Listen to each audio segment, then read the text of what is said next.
بلوچستان کا جب وہ معاملہ پیش آیا تھا نا تو ہم سب کو بہت ہی برا لگ رہا تھا، برا مجھے بھی لگا تھا، لیکن وہ معاملہ تھا ہی نہیں اصل میں. وہ جو لڑکی تھی وہ آلریڈی شادی شدہ تھی، وہ مرد بھی، لیکن الگ الگ بندے کے ساتھ. ٹھیک ہے، اس کی بیوی کوئی اور تھی، اس کا شوہر کوئی اور تھا، لیکن یہ دونوں حرام ریلیشن شپ میں تھے، مطلب زنا کر رہے تھے. کہ وہ لڑکی کہہ کے مری ہے کہ ہم نے نکاح کیا ہے، ہم نے کوئی زنا نہیں کیا. تو نکاح اپنی کیا ہے، بے شک کیا، لیکن وہ دوسرے شخص سے کیا تھا. زنا اپنی کیا ہے وہ آپ اس مرد کے ساتھ. اگر آپ کا طلاق نہیں ہوا ہے اور آپ کسی اور مرد کے ساتھ رہ رہی ہیں تو یہ میجر سن ہے جو آپ کر رہے ہو. اللہ تعالیٰ قرآن پاک میں ارشاد فرماتے ہیں کہ زنا کے قریب بھی مت جاؤ، اور یہ فحش کام ہے اور برا عمل ہے. ٹھیک ہے، اور حدیث میں نبی پاک صلی اللہ علیہ وسلم ارشاد فرماتے ہیں کہ جو عورت بغیر نکاح کے کسی مرد کے گھر میں رہ رہی ہوتی ہے نا تو وہ بھی زنا ہی کر رہی ہوتی ہے.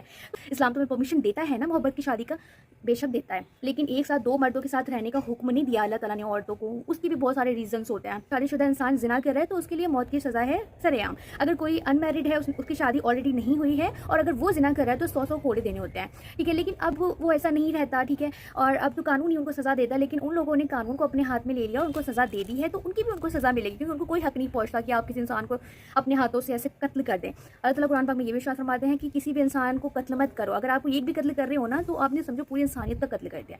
تو یہ سب کچھ نا دین سے دوری ہم اختیار کے بیٹھے ہوئے ہیں، اس لیے ہو جاتا ہے ایسا. بہت ساری چیزیں ابھی ہمیں سیکھنی ہیں. وہ دونوں بیوی اور شوہر نہیں تھے، ان کا شوہر الگ تھا، اس کی بیوی الگ تھی، آلریڈی ان کے بچے بھی تھے. تو انہوں نے ان کے بارے میں نہیں سوچا، انہوں نے اپنی خواہشات کو زیادہ پرائیورٹی دیا ہے.